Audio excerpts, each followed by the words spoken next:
Wynter Tai chats Chuga, Southern Praying Mantis with Master Manny Rodriguez.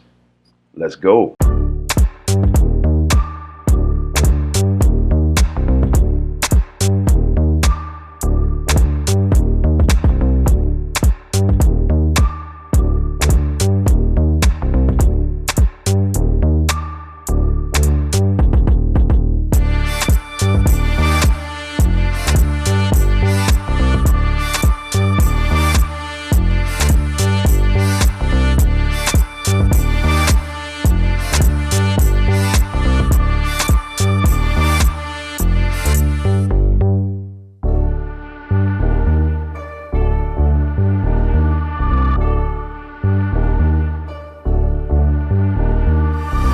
Hey guys, welcome back to Wynter Tai Chats, and before we start I need to ask you to hit the like button and also hit that subscribe button to help the channel out.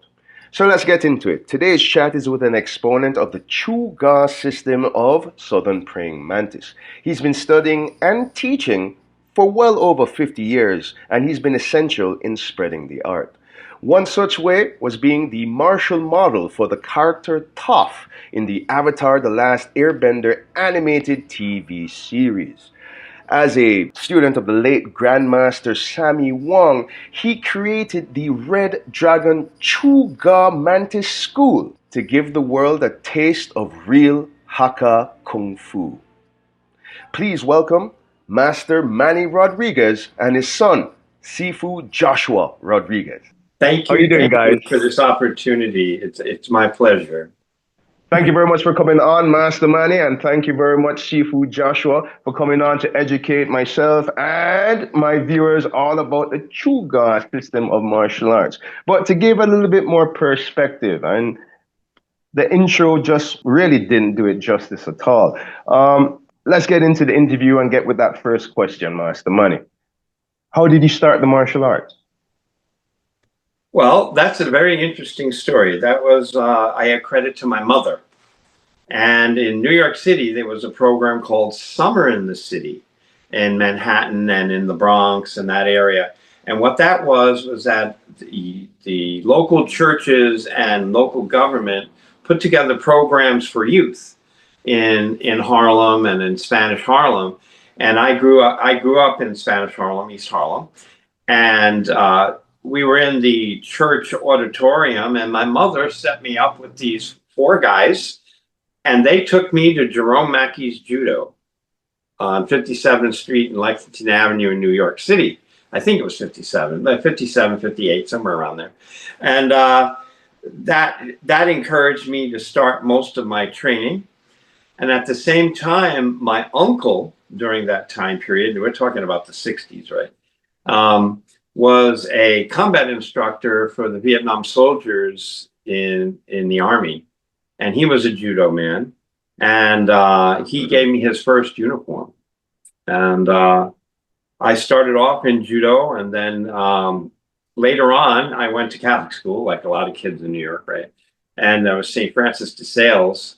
And my friend there, Willie, told me, he said, "You got to try Taekwondo." And I was like, "But I do judo." And he said, no, you'll like Taekwondo. Come. So I went with him, and it was another one of those programs for the youth where you would pay. My mother paid for me, my brother, and my sister. I think it was like $10 for the year, which, back then $10 was a lot of money, but for the whole year, that's really cheap, And I started there, and that was with Joe Hayes and Sonny Mahai, who was Joe Hayes' cousin. And Joe Hayes was a very famous Taekwondo fighter. I don't know if you know who Joe Hayes is, but he was as a Black American, he took second place in the first World Taekwondo Championships in Korea, which is wow. Yeah, that's pretty amazing. And I as a child, trained with him, Sonny Mahai, Pablo Alejandro, and was constantly in contact and training at the headquarters on 86th Street. Well, originally it wasn't 86th Street, but eventually was on 86th Street for Richard Chun.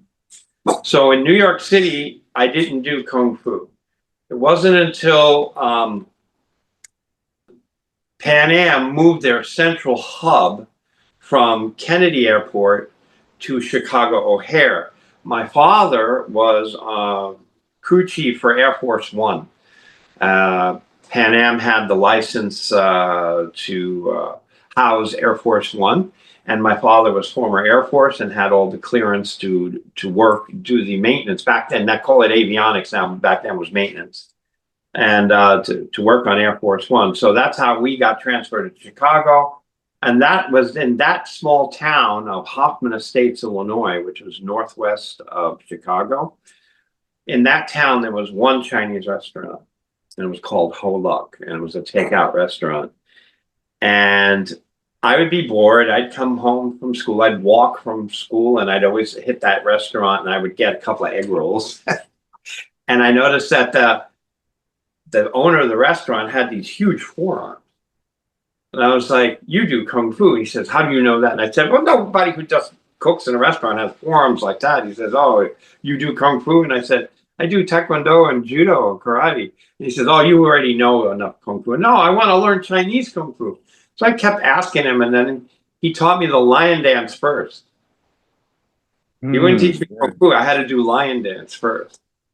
So I learned the drumming, you know, the 3-star, 5-star, 7-star, you know, how to play the head, how to play the gong, gong, cha, gong, you know. And I also started to learn to speak some Cantonese too. And then he taught me how to cook some Chinese food, Cantonese style, right? And then eventually he started teaching me wide eyebrow. That was my first kung fu style. It was bak mei, right? And he taught me very interestingly, like, you know, the beauty looks in the mirror and all that kinds of stuff, and you know, all the poems that go with it.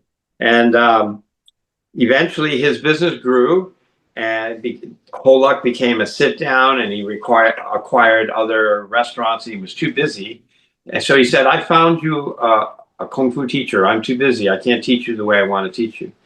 And he tried to introduce me to Sifu Wong. And Sifu Wong was sitting outside the restaurant, smoking a cigarette, sitting in a chair.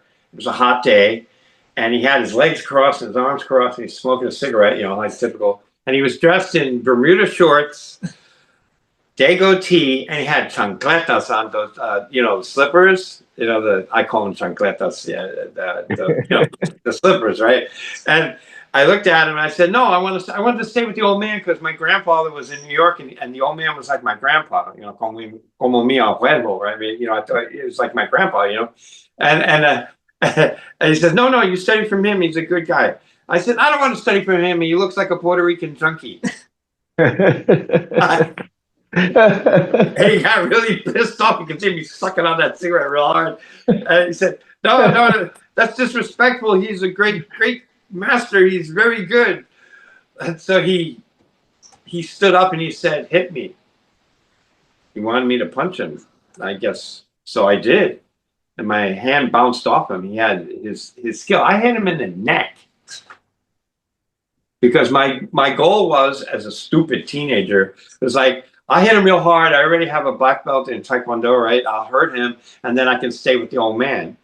But no, he scared me because I hit him what all I could give in his neck, and it didn't do anything. So he scared me. He scared me. He thought that was going to make me want to learn from him. No, I wanted to go to the old man more. Eventually, I started training with Sifu Wong. That was Sifu Wong. His skill. I studied from a lot of great teachers. I did martial arts. You know, after 50 years of doing martial arts, you can imagine I've met and trained with a lot of people. I was a national competitor in judo. I coached at the first U.S. Open in Colorado Springs in Taekwondo for the state of Illinois and the state of Utah, actually. I had a student that was representing Utah there that was originally a Kempo student. But I met many great masters, but no one did I ever meet that had the fighting capability and conditioning as Sifu Wong. So I was truly blessed. And his initial training methods were all conditioning. Like we had to do the jade yoke. He would, instead of, he would make us get 10-speed bicycle inner tubes that were flat. We'd get them for free from the bike shop, right? And we would tie them especially between our ankles and our hands. And you had to step and use the tension in our legs to get the springing in the legs. I still do all this. We had special bags to catch. We did the iron palm training. Everything was conditional. Big Fu Gong, which is Big Bu in Chinese is a gecko, a lizard that people keep in their houses to eat the insects, right? And stuff like that. So is wall climbing, you know. So some people call it buffalo plows at field push-ups. And then special things like tanging haking, right? You know, so it was like the explosive eruption force with the dropping of the heels. And rather than teaching forms for each thing, he taught specific exercises for each principle. And tons of feeding hands. Feeding hand, you know what I mean by feeding hands? Yeah, of course you do. You're a martial artist. So, and then instead of teaching Seimun San Sao, the 3 hands, 4 gates, right? That was taught by doing exercises which he called the Samgokma, which are 2-man exercises, right? At Doi Da, right? So where we would use the dog step and circling. So it wasn't straightforward and back. And dog stepping is something that is a big part of Southern praying mantis, but it's often kept for the closed door students. But he taught it to me. Well, there's a big story about that. I was his personal private student, and because of how I was set up by Uncle Jack, because he owed Uncle Jack favors. Wong used to drive from Chicago Chinatown, which would be about 60 miles, to my parents' house to give me private lessons, sometimes twice a week. My first dummy was a baseball bat wired into the backyard chain link fence, a single arm, which he made me do ad nauseum, all kinds of things on this dummy, of a one-arm dummy. It's like my cane, a one-arm dummy. And he also made me, if like at the beginning would be on, tan, cham, bi, or like chokyu, tan, ji, right? But that didn't repeat 2 times. But every movement after that, he made me do it, the short sequences 3 times each. I thought that this form I was learning was the never-ending story form. But what he was doing, when you do that thing he called Sambo Jin, which really wasn't Sambo Jin, it was a collection of principles. It was his way of transmitting the knowledge. What he was doing was forcing me to do hundreds of repetitions, thinking it was a form that kept going. He kept going. And he would always say in his broken English, now no like, later like. Yeah, and it was true. It was true. I wasn't a stranger to hard training because I trained with some of the, very powerful people. And we had a lot of conditioning. Obviously, if I'm competing on a national level in judo, I did hours and hours of training, right? But it was like, nothing was like Kung Fu. It was very different. Because you had to use the breathing aspect, and you had to have the conditioning aspect, and then the sticky hands. Judo helped me a lot with feeling, because everything you're doing is feeling. I got to feel what you're doing. I can't see what you're doing when I'm grappling, right? I gotta feel it and respond to it, sink and rise and pull and tug and at the right time, searching for what we call in Japanese kuzushi. And I would have to say my judo background actually helped me to understand Kung Fu. Because in judo, you always have to have the principle of kuzushi, kake, nage. in Japanese. You have to break the balance, kuzushi. Kake is your positioning after you break the balance, and the nage is the actual throw, right? But when you play, if you play any kind of a sticky hand art, I don't care if it's Wing Chun, Southern Praying Mantis, White Eyebrow, whatever, you're doing the same thing. Except for throw, you substitute that for strike. If you see what I mean? You make contact, and what are you doing? You're disrupting their balance. Once you disrupt their balance, they can't respond, right? Because once they're off balance, their instinct to strike back is going to be at the very least slowed down or inaccurate. And you're hitting them as you're keeping them off balance. Same as judo, kuzushi kake nage.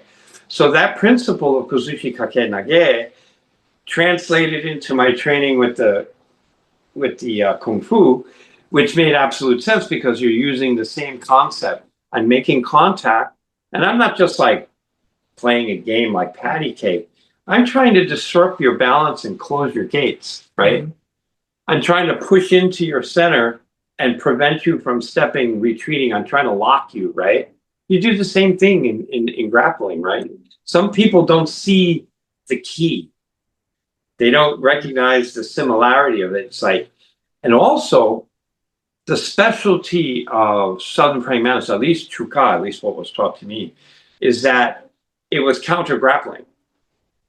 He used to say in his broken English, special fight to judo.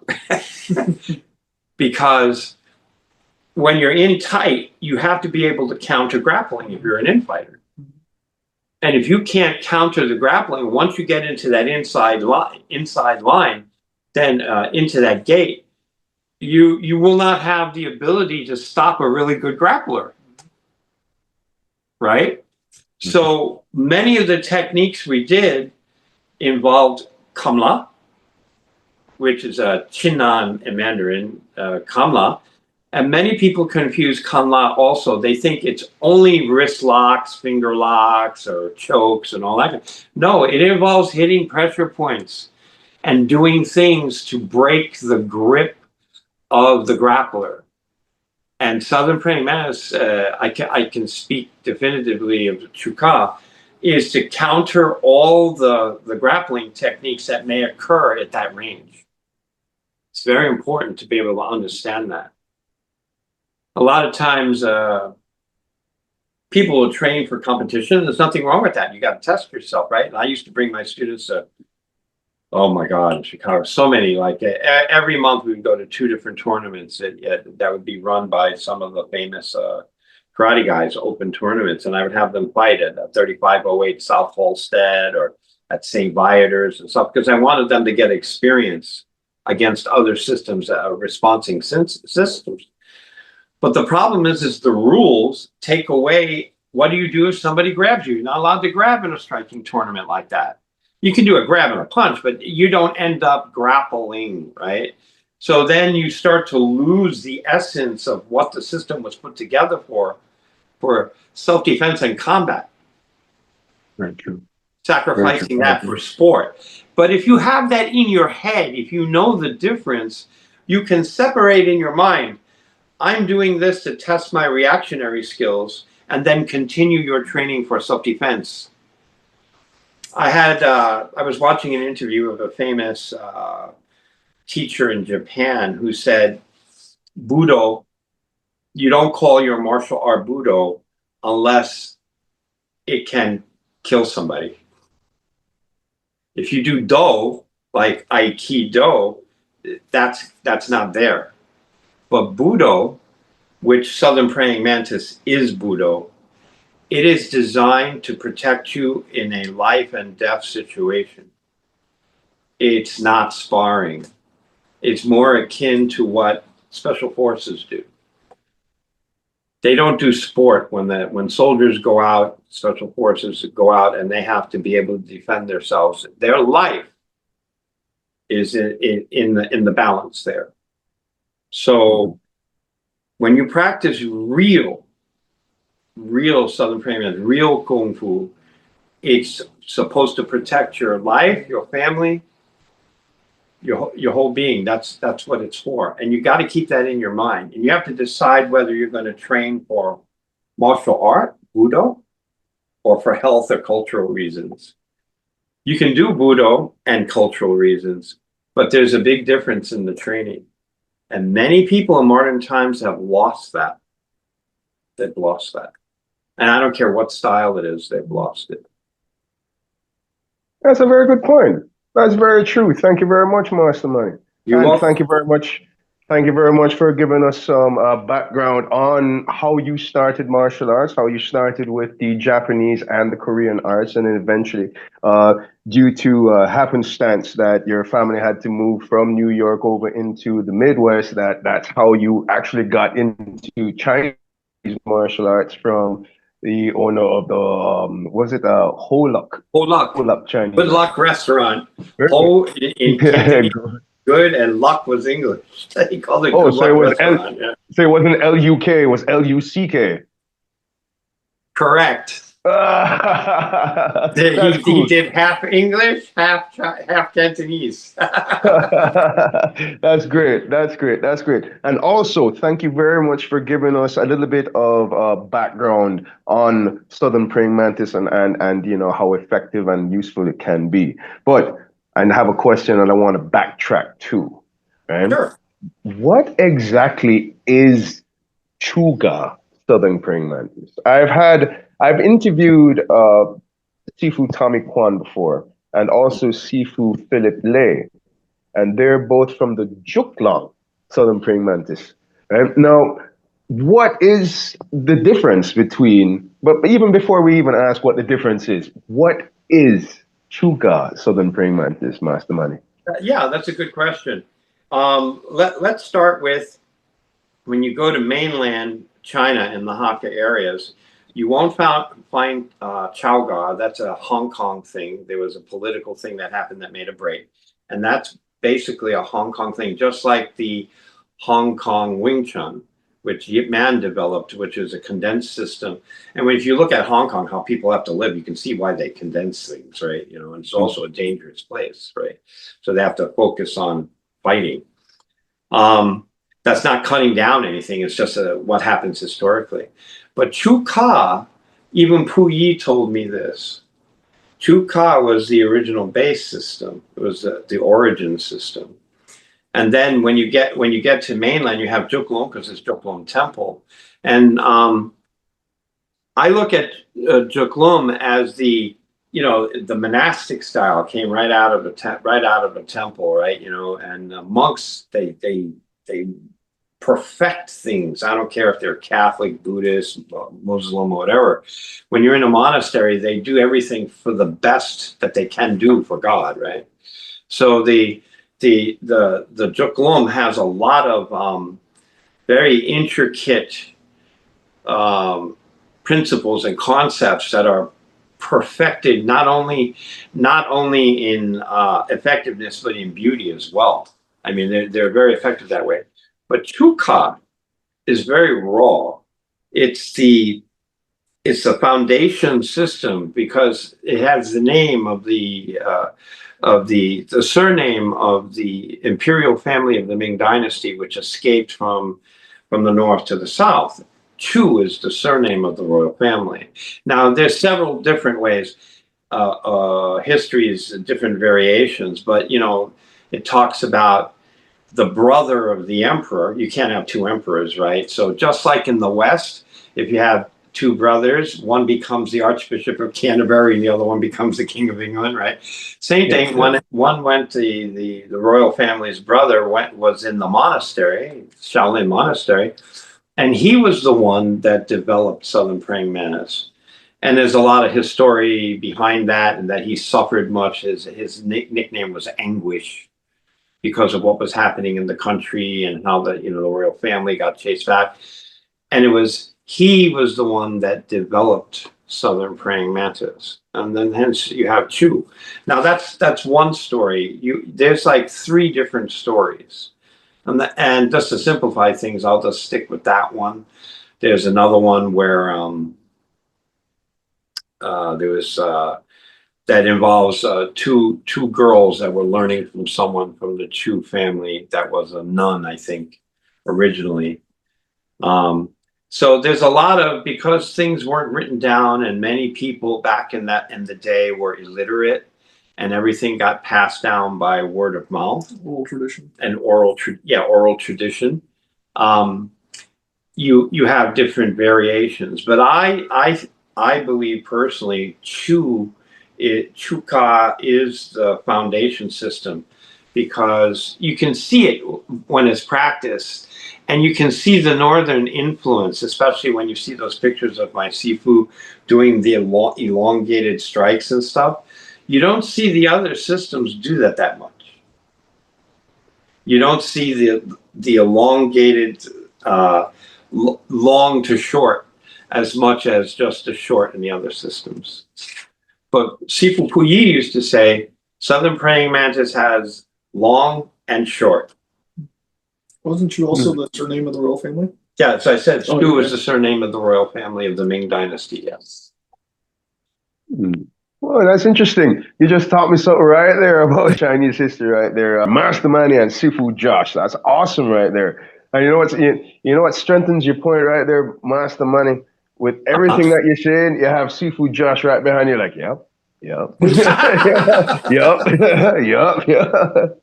Yeah, trust me. So let me tell you what I just learned. I had no idea, right? That I always knew that from young age, right? I'll tell you why. Because my mother, right? My mother is Jamaican Chinese and she's Hakka, right? Oh, So I have always known what Hakka means, guest people. I've always known that the Hakka people were originally Han, right? And then, yes. persecuted and, put and sent down, traveled down south and given the name Yes. Hakka, guest people. I've always known that, right?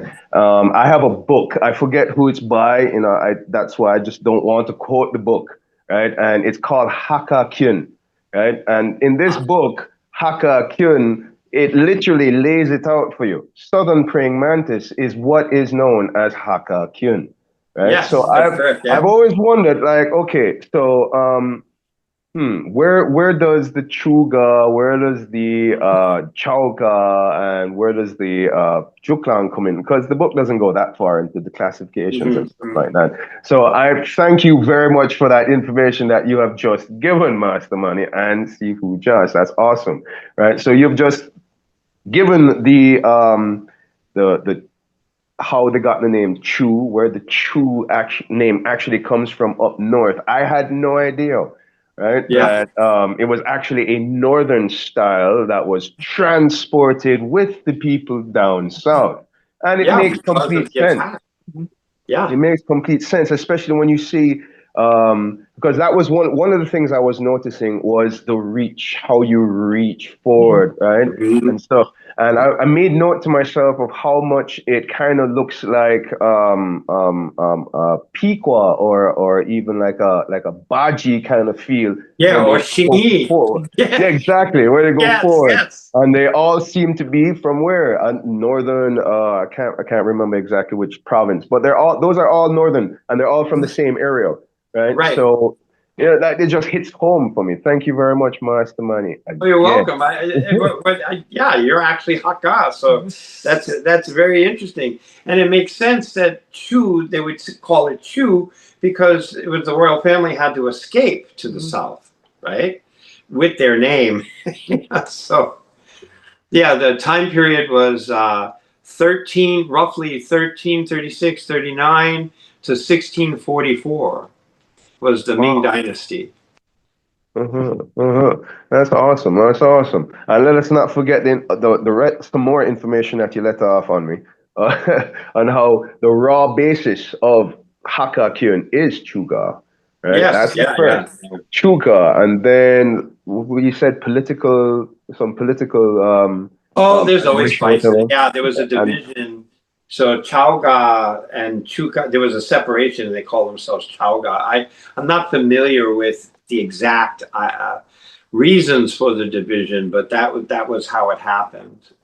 would They became Chauga Chau. be would it be like a familiar name, a familial name, just like how Chuga is?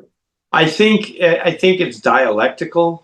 I Oh, think it may okay. be dialectical. Um, but it is there is a separation. But when you go to mainland, there is no Chaoga. Chaoga is Hong Kong and everywhere else. Yeah, and Okay. it has spread prolifically lately. Mm. But it's not in the mainland. And that doesn't say that it's ineffective. You would be stupid to say that because the Chaga people are very good fighters. Um, but the root system is Chuka. Puka is the root. Yeah, Okay. yes. And I loved how you. I was taught that. I was taught that by Puyi, actually.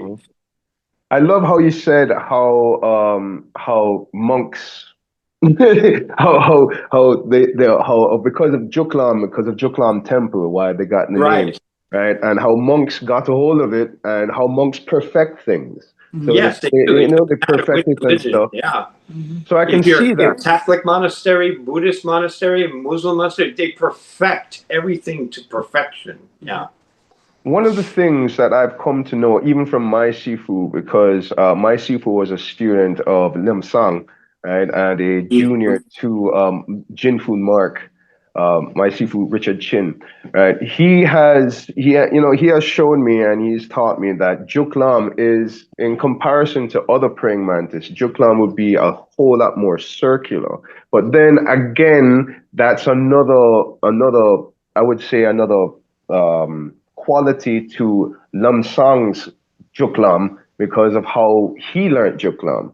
Because I Correct. gather that Yeah. Juklam is a little bit different in Yeah. Hong Kong and so on, you know? Like Puyi taught the plum flower, the Mui Fa, that would go with the Southern Praying Mantis, the Mui Fa, right? Uh, That's really Juklum kind of stuff. They grabbed on to the more circular aspect.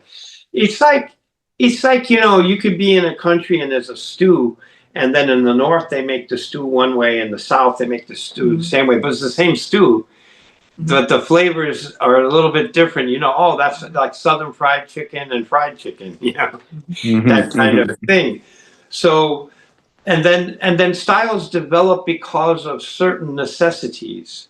Like in the monastery, they had to keep their religious meditation and study of scriptures and all that. So the style of practice was going to not interfere, but rather reflect that, right? So, and then Chuka, which is more of a secular style, royal family style, more outside in the people style. Um, it had its origins in a monastery, but it became something that was more done by military and the royal family and all that kinds of stuff. So it has a different flavor to it. Understandable, understandable. And I can't say it any better than you, Master Money. When you say that Chuka being the original, it's more raw. And as soon as you Yeah. say the word raw, I picture, and of course, as I'm saying this, I have to put up a little bit of a video of Sifu Josh. I have a clear picture of Sifu Josh performing Sambo Jin, right? And Yeah. it is powerful, man. It is powerful, to Thank be you. completely honest, with that extension that you're talking about, right? Mm-hmm. Of it being northern, right? Um, it just pops out to me even more. It's that video of Sambo Jin. Right. So thank you very much for that video, Sifu Josh.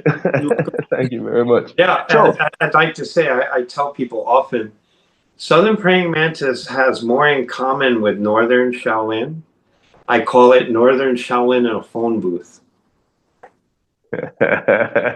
Because of the opening and closing of the chest, a tanto, right? And if you look at the northern styles, they always tanto, tanto, right? It's very heavily emphasized, right? In the northern style. Charlie Foot does that a lot too because they have the long swinging motions.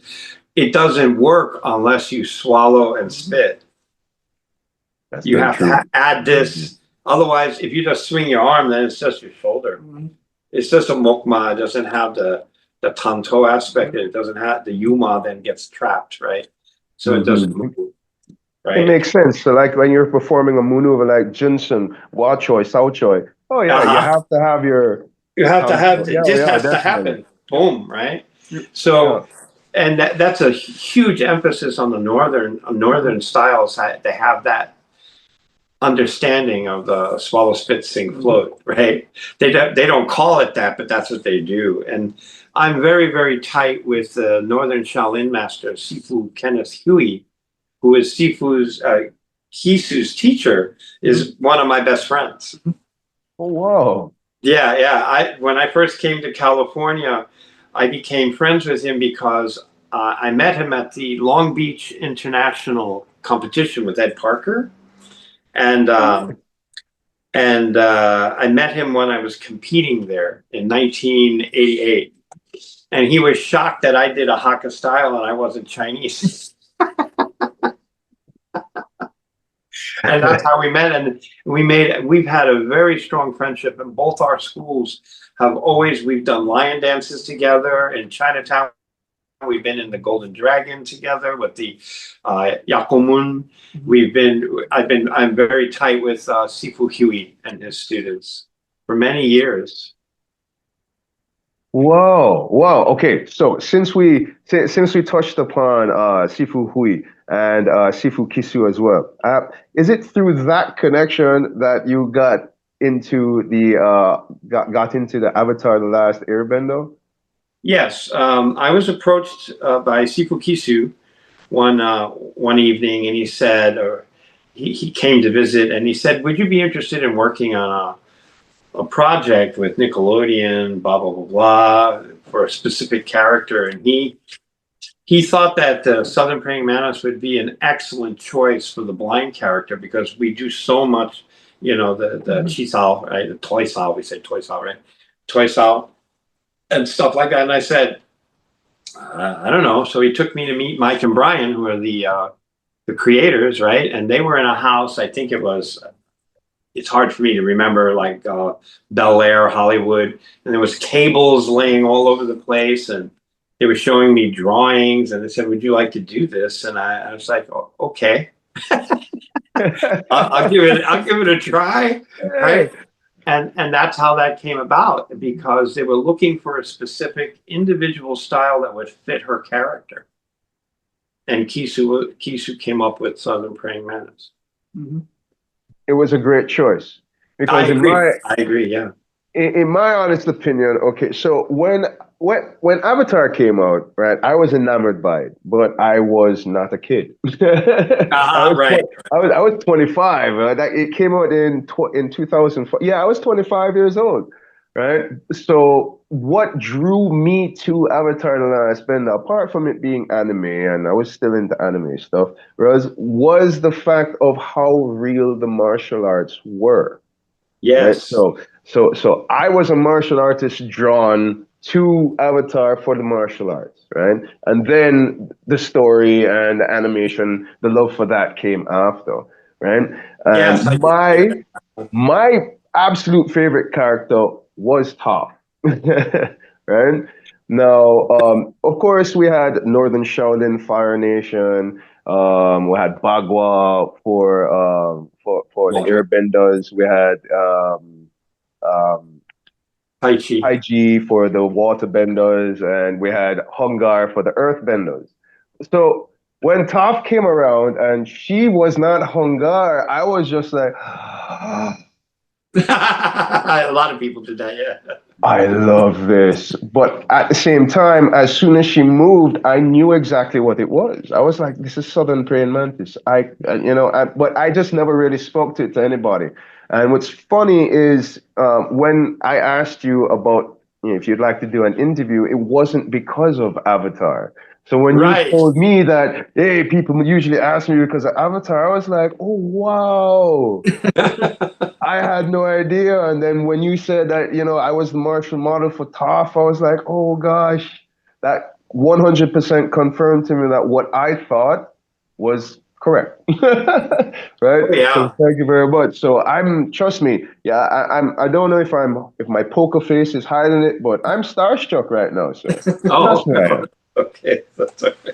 Trust me, I am. So, and even for your son here, Sifu Josh, I'm starstruck as well. I watch all of your videos on Facebook in the Hakka Kung Fu group. Everything. Trust me. So I'm sure then you've seen the we've been doing a video series of the martial arts behind Top Bay Fong, where I've been showing the kung fu behind it. So Nice. yeah, we also have a YouTube channel that has those upload. We have 3 or 4 episodes out right now. The YouTube channel is called Earth, Metal, and Movement. What I do in those videos is I take like a movement that you see Toph do in the show that's unmistakably Southern Mantis, and then I show the real world movement and then its application. Just see the fictionalized version, then see the real world version of those. So What? All right, so we're definitely going to get a hold of this YouTube channel. We're going to get the name and everything at the end of this interview when we plug in everything. All right, definitely. Thank you very much, Sifu Josh. But now you're just making me even more excited for stuff I get to check out, man. But all right, see there now, we're going a little bit off the rails right here, right? Getting back into the interview right now. We had asked what is Chuga Southern Praying Mantis. It is the root. It is the raw power of, it is the first Southern Praying Mantis. When people say Hakakyun and they think Southern Praying Mantis, the first they think of Chuga. Right? Chuga is the raw power. All right. I see it, I love it, I believe it 100%. Now, here's the question. Right? How effective is this for fighting / self-defense? Well, I'm going to be, for the first time, I'm going to speak openly because both my teachers have passed away. God rest their souls. May they rest in peace. My teacher was one of 3 teachers in Chicago's Chinatown that trained people to protect Chinatown, their businesses. Southern Praying Mantis has always been known, as well as White Eyebrow, to be used by the Tong. It is their main system. Southern Praying Mantis is a no-nonsense, get down, get dirty, fight to win system. There's no frills about it. When you watch it being practiced, you can see that. And it practices the swallow spitting, much similar to White Eyebrow that uses the shrimp power, right? To inject the Phoenix Eye into the points and to hit with a raw force to knock down the enemy, to knock down the bad guy, Po Kaile, Fai Fai Di Ma. Yeah, so, and the limb destruction by using the Q, the bridge, the power in the forearm to crush and to open is extremely effective in a street fight and in self-defense. And I'm not proud of it, but I've had to use it in self-defense. I mean, I've lived in some pretty rough areas in my life. So that coupled with situational awareness, I think Southern Praying Mantis is an extremely effective self-defense system. It focuses on the vital points. It has low strikes, medium strikes, counter grappling, which is very important in modern times because people have a tendency to go towards grappling nowadays. And if you practice it correctly. My son also works out at an MMA gym and uses Southern Praying Mantis when he does the boxing and stuff. Yeah, within the boxing and the Southern Mantis, Chuka actually, probably on all, I would say Southern Mantis crosses very well, right? And especially like if you look at, say, certain boxing styles, like say Tyson's peekaboo, which comes from Kusamato, moves very similarly, but the boxing punches, right? But they load and they move the same way. A little known fact is that Kusamano was friends with Lam Seng, and the two of them used to meet all the time at restaurants and exchange kung fu and boxing concepts. And if you watch Mike Tyson in his interviews, he says, "I don't fight like a boxer, I fight like a karate man." He actually says that. His movement, the peekaboo style, is a result of mixing Southern Praying Mantis with boxing. Like, for example, we do one of the actions we have with the Kapsal, right? And that works really well. Say because I've used that a lot when I've sparred against the certain MMA or street boxing guys, using that to cover and immediately strike back. Or the Tolama, our main stance, is really good for when someone tries to take you down, turns right into a sprawling. so it prevents the people from taking you down. So Yeah, that's what we call daima, the big stance, right? So then when you sprawl, they can't control you anymore, right? Because you drop your center. Yeah. Okay. So chuka can be easily used for self-defense, very effectively for self-defense fighting, and for sport fighting as well. Yes. Very good, very good. That's but it's that is also it's exactly, important to understand the range of the system, right? Since it is an infighting system. yeah. Yeah. Since it is an infighting system, it also it covers all four ranges. T, well, what in Mandarin, T da na shui, right? All four. Yeah. So that's awesome. That's really cool. I've never put two and two together like that. So thank you very much, Master Manny and Sifu Josh. That is incredible. So, wow, this is a very incredibly enlightening conversation for me, and for the viewers as well, I'm sure. Right. So let's go ahead and get into a little more cerebral of a question. And you're very welcome to chime in as well, Sifu Josh, please. Right? What do you believe is the hardest part of developing Kung Fu, knowing that Kung Fu is skill acquired over time? Oh, yes, absolutely. The most difficult thing is to train the body to work as a unit, to understand swallow, spit, sink, float, or to condition the body to respond from the feet to the fingers, right?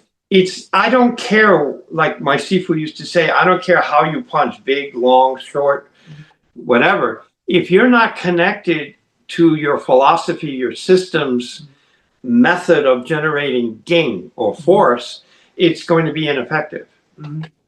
So you have to connect the three ranges of the three levels of power from Mokma, Yuma, Gyerkma. Lokap. Yeah, and Lokap, the six harmonies, right? If you don't, like, the elbow has to work with the knee, the hand has to work with the hand, the shoulder has to work with the hip, right? That's the Lokap, right? At the same time, you have to understand the power from the Gyerkma, the legs, to the Yuma, the waist, to the Mokma, the shoulder, right? You have to train the body. This is why you do jade yoke, like you're rolling. You have the iron rings, All the apparatuses. all the apparatuses. The iron rings, they weigh 5 pounds apiece. They're not light.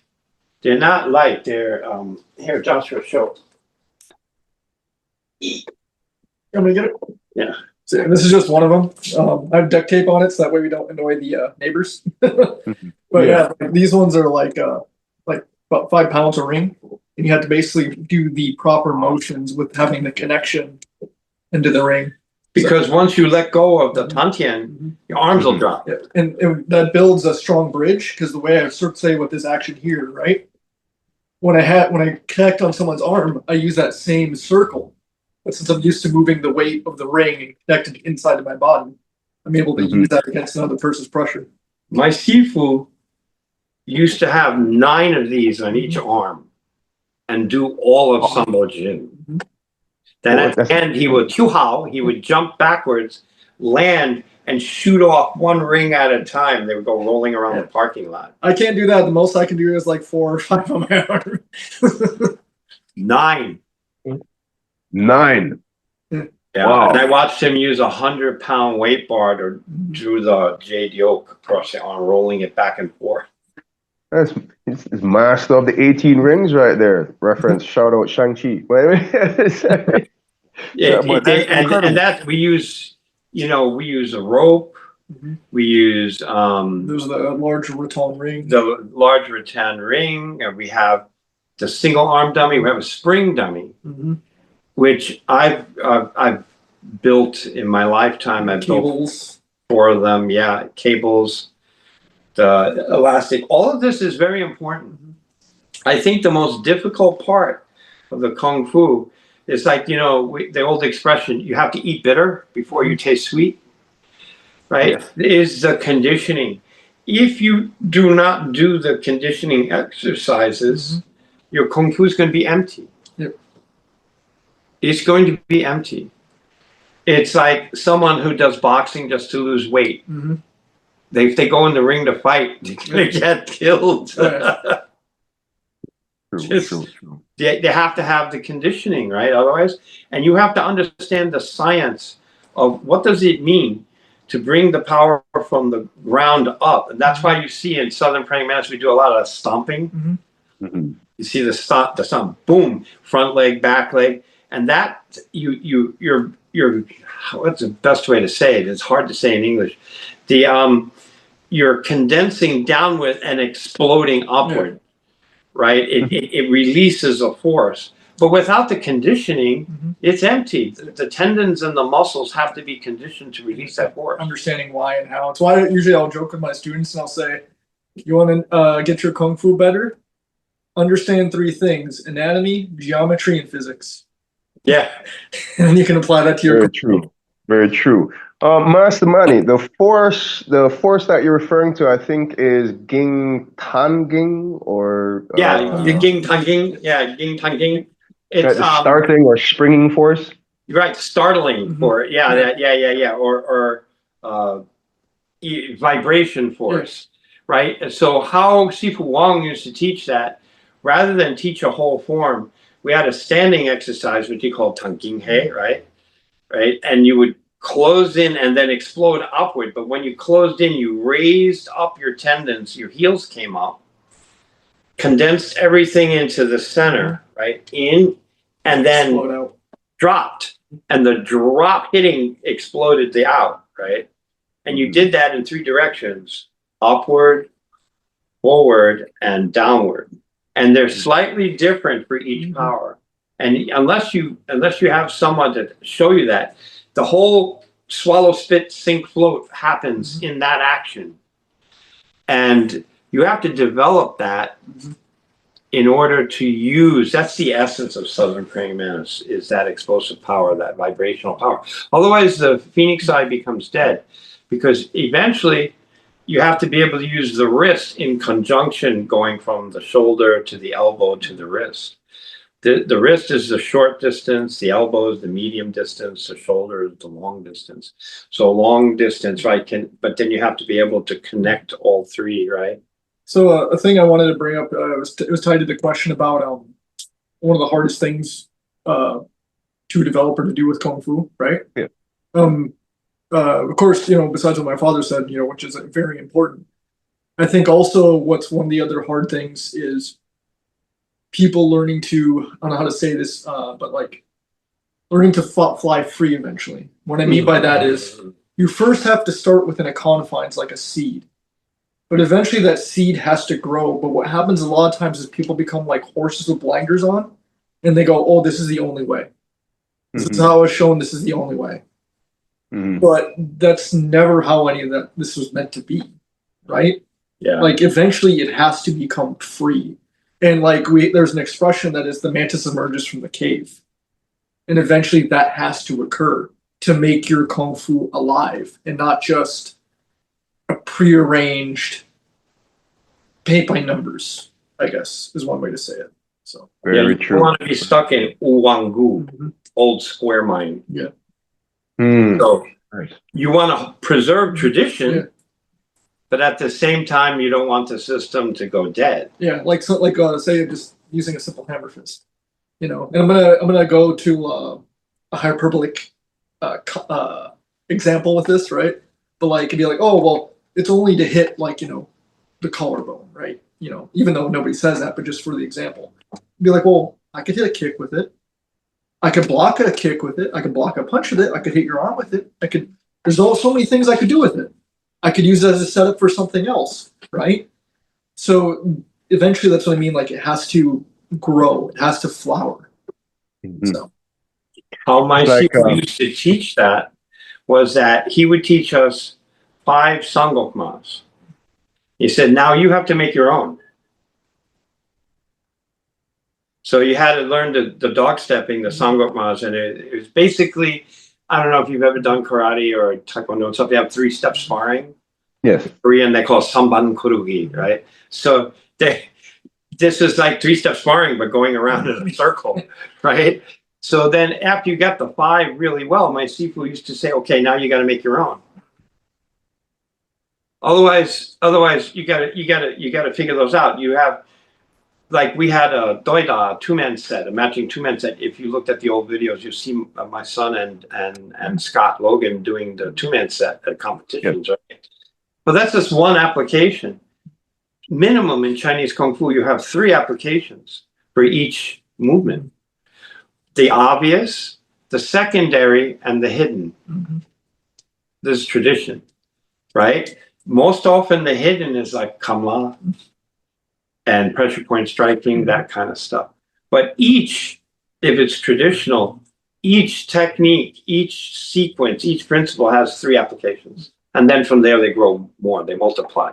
It's just like the Tao Te Ching, right? From 3 comes infinite, yeah.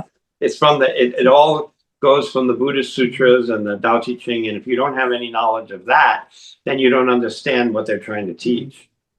You know, all of these was great answers, and I completely understand. You know, there's one thing that my Sifu Chin likes to say, right? People will always remember the martial, but forget to be an artist. Yes, yes, yes.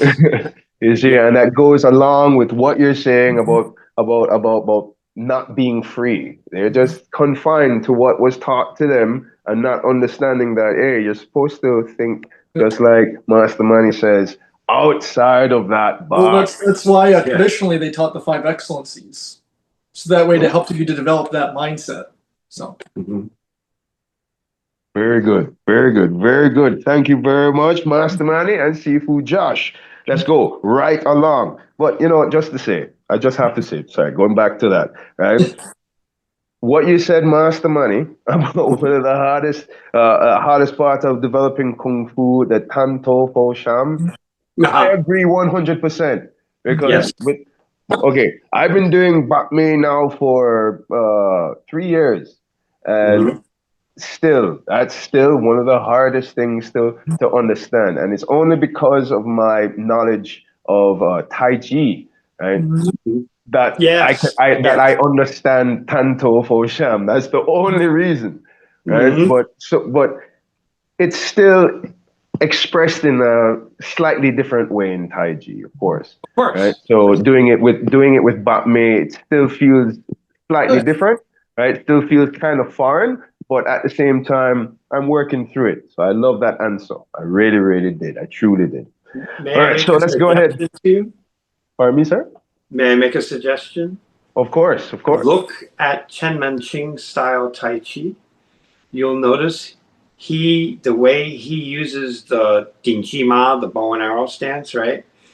The way he does it, where it's not totally extended, it's not super long, matches the Southern Praying Mantis and the White Eyebrow. Because he was a fighter, because he used to fight on the docks.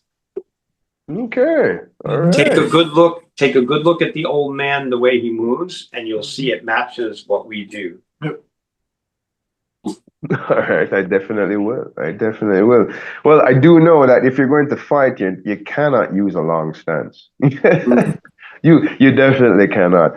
And that's one thing that I love about being a student of Master Stephen Hua, right, from Small Circle Tai Chi, Classical Tai Chi, was he was the one who taught me to make everything small. Right? Like if you really want to use this for fighting, you're not going to do anything big. Everything's going to be small, right? So a lot of the times, right, when I first, looking at making comparisons and stuff between arts, right after my eyes been basically opened with how Sifu just opened my eyes to what Tai Chi is and stuff. Right, looking at different arts and comparing. One of the big comparisons I will always have, right, is seeing a silhouette of Jin Fun Mark, right? Okay. With Southern Praying Mantis, and seeing and looking at it and saying, how similar is this to what I'm doing in Wu style Tai Chi? Yes. This is so similar. Yes. Right, because the stance, the elbows are dropped, The arms are not outstretched, but they're still forward and still connecting to the core, right? That's what we say. We call it ideal posture. But may they call it looking. Right, Right? yeah, looking, yeah, So looking, yeah. trust me, Sifu, Josh, Master Manny, everything you're saying, I am taking it in 100%. I truly am. I truly am. Right? So we have to go straight into this next question now, which is our fourth one. Right? How has your training throughout these 50 years of practicing and teaching, Master Manny, how has that influenced your life? Well, I'm going to have to say that my Kung Fu training has kept me alive. I'm in the 1 percentile of people who have this particular kind of leukemia that have survived this long. I was diagnosed how long ago, Joshua? 15 years ago? Maybe longer than that. Let's say roughly 15 to 20 years ago. And because of doing Chinese medicine and Kung Fu, I believe that I'm still alive. I'm limited to what I can do because, this kind of leukemia that I have is attacks the immune system and stuff like that. However, the years of training have given me the fortitude to keep moving forward and to keep trying. It's also supported my religious life. It's given me the discipline and the strength to keep on looking forward. And as you well know, many of the famous Kung Fu teachers always have the sun toy in their school, right? They always talk about God, right? Or gods, depending on who they are. And my teachers were no exception. And so it actually strengthened my faith in the Creator. It allowed me to do things that most people at my age wouldn't have done. Like, for instance, when I had 2 boys living with me, Scott and Joshua. Joshua became my legally adopted son when he was 16 or 15. Something like that. Yeah. So, yeah, legally in the court, right? And I told them, they said, we want to be Kung Fu masters. We want to be Kung Fu masters. You're young kids. Right? So I said, okay, you have to get your associate's degree. You have to go to college for 2 years. And no serious relationships for those 2 years. And then once you graduate, you can do whatever you want. Mm-hmm. And then I'll train you. But you have to get your education first. And I went to school with them. Oh, wow. We That's put good. the backpack on and I took the classes. We were music majors together. For 2 years, he ended up with 3 or 4 degrees. 3 degrees. All 3 of us were on the dean's list. Mm-hmm. We would wake up at 5:30 in the morning, do Qigong, right? And then we would walk to the college. Mm-hmm. And then we would get into the music room. It was empty. They had just opened up the college and we would train Kung Fu, mm-hmm. pull up the tables and sleep on the tables for an hour and then start school, yep. Train at lunchtime, yep. Then go back to teach the school. Mm-hmm. And both of them graduated with honors. Oh, that's great. And then they do what they want. But I made them do it. But I didn't just make them do it. If I wasn't a Kung Fu man, I couldn't do this. I was in my 50s. I was in my 50s, okay, doing this with the kids. And I learned so much. Like I had to learn how to use a computer. It was a funny experience. But most people at that age, I was 55 or 56 or something. I don't know what the hell. I was in my 50s when we were going to college. Yeah. And to do that with the kids, because I made them make a promise and I had the motek, right? To be able to go forward, the martial virtue to say, okay, I'm not just going to tell you to do this. I'm doing it with you. That is incredible. Yeah, if I didn't have the martial background that I had between the judo, karate, taekwondo, and I actually have a black belt in Hakuru Jiu-Jitsu as well. I didn't mention that, but yeah. So there's like if I didn't have that background, there's no way I would have been able to do that. I had some friends of mine that were doctors and stuff. They said, how the hell do you do that? How do you make your mind work like when you were younger like that? And I don't know. I just pushed and I did it. Yeah. Perseverance. It's Yeah. a very important thing. Another Oh way yeah. I've heard it said is it's okay to cry. It's not okay to quit. Yeah, it's okay to cry, but it's not okay to And that's quit. that's always an important thing to remember with perseverance, because a lot of times when people hear perseverance, they think of like the stoic, who never just constantly moving forward. It's like no, we're human. Sometimes you break down. Sometimes you feel weak. That's okay. But when that feeling passes, you get back up and you move forward. Yes, You that's don't. that's a very truly important thing. That is because there's a lot of the times that second part isn't taught. Mhm. Everybody's like, okay, it's okay to cry. It's okay, cry. It's Yeah. okay, it's okay, it's okay. But you never ever hear someone behind it going, but it's not okay to quit. Yep. Yeah, it's Yeah. not okay. Yeah. Once the frustration gets out, once the tears get out, whatever it is, try it again. I like it. I have a funny story to tell you about that. That makes sense. You'll laugh at it. It's very Chinese, right? So when I was learning from Uncle Jack, the white eyebrow, I would walk into the restaurant. If there was dishes piled up, you didn't ask, "Oh, can I help?" You just went and do it, right? Mhm. And there was this one day I was like really pissed off, and I'm like cursing as I'm doing the dishes, screaming, like I forgot it's so long ago I don't even remember what I was mad at. All of a sudden, Wong, Uncle Jack, and one of the cooks, and you're not allowed to smoke in the kitchen, but they all smoke, they're Chinese. And they're leaning back against the sink and they're smoking, watching me screaming and cursing and throwing things. They said, so they said, "Oh, you are entertainment. Keep going, keep going. No stop." And they were watching me have a fit as I was washing the dishes. Oh Okay, yeah. scream, no stop. Oh, must have found it amusing. Oh yes, definitely. I was their entertainment for the day.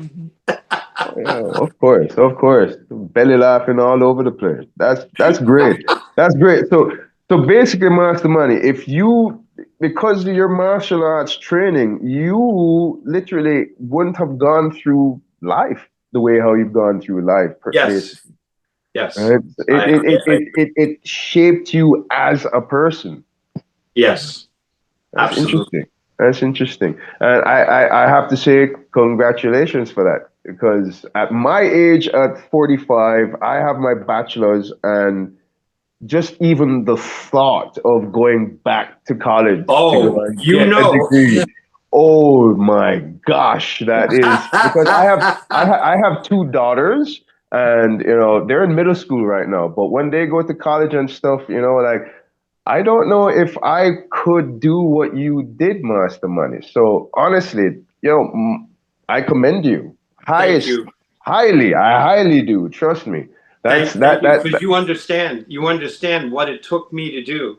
Yeah. definitely, definitely, definitely. I definitely do, sir. So wow. And it was we're talking advanced music theory and all the the required courses as well. I cry a lot after The thing, it's I okay to cry. You never quit. I never quit. I never quit. All I right. ended up All I right. ended up with the potential of having a scholarship, and I was full ride scholarship to Cal Arts for voice, but I ended up with the leukemia. Understandable, understandable, understandable. Wow, that's incredible, man. That's incredible. So I understand where you get that saying from, Sifu Josh. It's okay to cry, but it's Yep. not okay to quit. I get Yep. you. I get you. I love it. Hey, what you need to do, you need to put that on a t-shirt. Oh yeah. I agree. Definitely. Yes. You definitely need to. So let's go ahead and take it into this next question for the both of you, Master Manny and Sifu Josh. Mhm. Again, we're staying cerebral here. Mhm. Okay? If you could teach the new generation of martial artists only one thing, technique or philosophy, what would it be? I would combine the philosophy and situational awareness.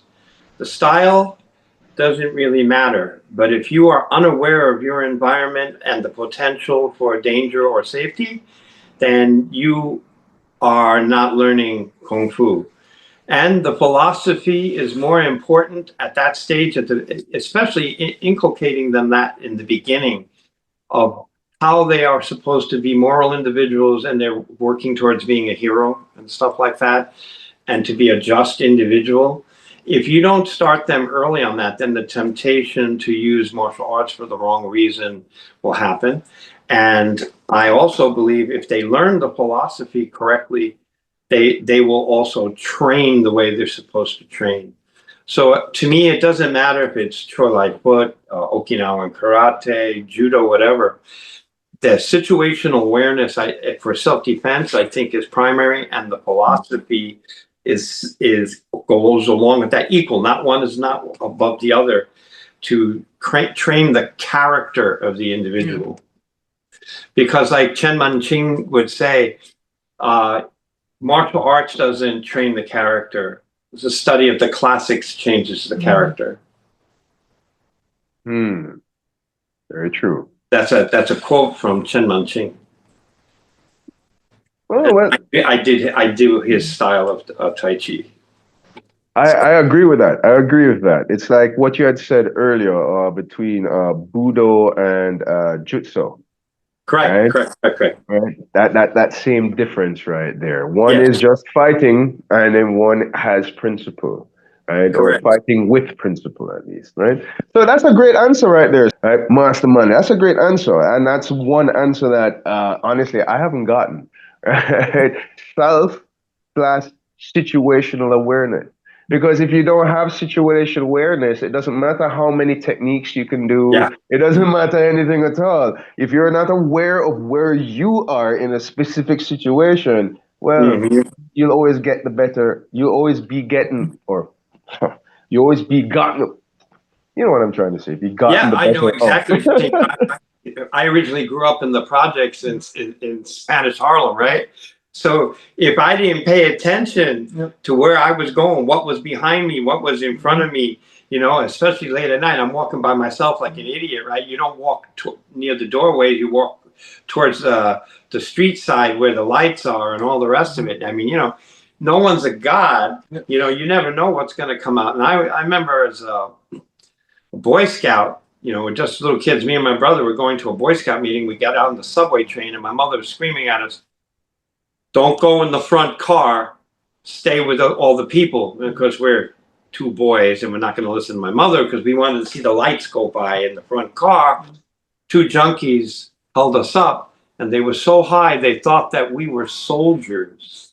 And they pulled out a .38 and they wanted our money, and all we had was our $1.25 Boy Scout dues. And one of them, there were two guys, and one of them said, "Hey man, they're just kids, man." And we didn't listen to my mother. And that's situational awareness. We should have stayed in the center cars with the people and got off at 76th Street, whatever, to the St. Jean the Baptist Church where the Boy Scout meeting was. It was only 2 stops. And that's situational awareness. I learned very, very early. And then, the military practices situational awareness, and I'm a military brat. My father was Air Force, right? So you always have to think about, you don't have to be paranoid or anything, but when when I go out the door, I make the sign of the cross because I'm Catholic, right? So I say, "Oh Lord, prepare me for whatever may come. May I use my skill in a just and honest way. Protect me." So because in my mind, I'm already prepared. I've already set the thing. I'm not saying, "Oh, someone's going to jump me." No, I don't have to make that decision when I'm attacked. My mind is already open to defend myself. What's another good example of that is when you're driving. When you're driving, you're not paranoid about the other drivers on the road, but you're paying attention to the other drivers on the road. Yeah. Just, because you never know, but you're not going, "Oh, it's just like, oh, that guy's getting in a little bit too close, so I'll slow down a little bit." Or, you're aware. So. Yeah. You see the erratic driver, so you pull back. And then kind of like this, piggyback up what my father said about situational awareness, I think another important thing people need to have is actual self-awareness. besides a situation where it's actual self-awareness, not self-centeredness, right? That's an entirely different thing, but actual self-awareness. Because a lot of times people go through life and in their training, like their head's in the clouds, like they're going through a preset script. And one, if you do that, you lose out of life because things just pass by. It's like, well, where did the time go? But another thing is, if you want your kung fu to get good, you have to have the self-awareness because you have to learn to listen to your body. Mm-hmm. Your body will tell you, after a certain point of training, of course, your body will tell you, hey, oh, adjust this, move this. You have to have that self-awareness to learn to listen.